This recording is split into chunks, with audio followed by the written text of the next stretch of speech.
ہم سب کے لیے بہت بری خبر ہے۔ بری خبر اس لیے ہے کیونکہ 12 مارچ اور 13 مارچ 2026 جو آ رہا ہے یہ ہمارے لیے ٹھیک نہیں ہے۔ یعنی ہمارے سے مراد ہے جو دنیا کے اندر جنگ لگی ہوئی ہے، جو افراتفری ہے، جنگوں کو لے کے، ان ملکوں کے مقابلے کو لے کے، انسانیت کے لیے یہ طریقے ٹھیک نہیں ہیں، کیونکہ انسانیت کو زیادہ تکلیف، زیادہ درد دینے یہ آ رہی ہیں۔ میں اکثر اپنے جو زیچہ ہم بناتے ہیں اور ان طریقوں کا مطالعہ کرتے ہیں تو وہاں سے مجھے ایک امید کی روشنی، ایک امید کی کرن نظر آئی ہے، وہ ہے 14 مارچ 2026۔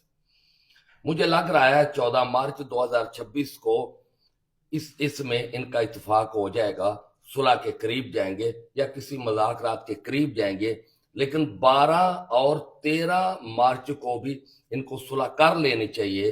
اگر صلح کی طرف نہیں جاتے تو یہ اچھی بات نہیں ہے، بڑی نقصان والی بات ہے، بڑی خطرناک بات ہے۔ میں اپنے فالوروں کو بتانا چاہتا تھا، لیکن ہم کیا کر سکتے ہیں؟ ہم کر سکتے ہیں اپنے ملک پاکستان کی حفاظت کے لیے دعائیں، اور اپنے مسلمان بھائیوں کے لیے دعائیں تو کر سکتے ہیں۔ تو آئیں مل کے میرے ساتھ دعا کریں، یا اللہ پاک اپنے پیارے حبیب نبی کریم صلی اللہ علیہ وآلہ وسلم کے صدقے جہاں جہاں ہمارے مسلمان بستے ہیں، پاکستان میں ہیں، باہر کے ملکوں میں ہیں، جہاں کہیں بھی ہیں، جس ملک میں بھی ہیں، یا اللہ پاک ان کی مدد فرما۔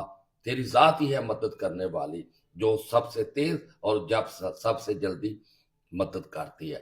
آمین آمین آمین ثم آمین۔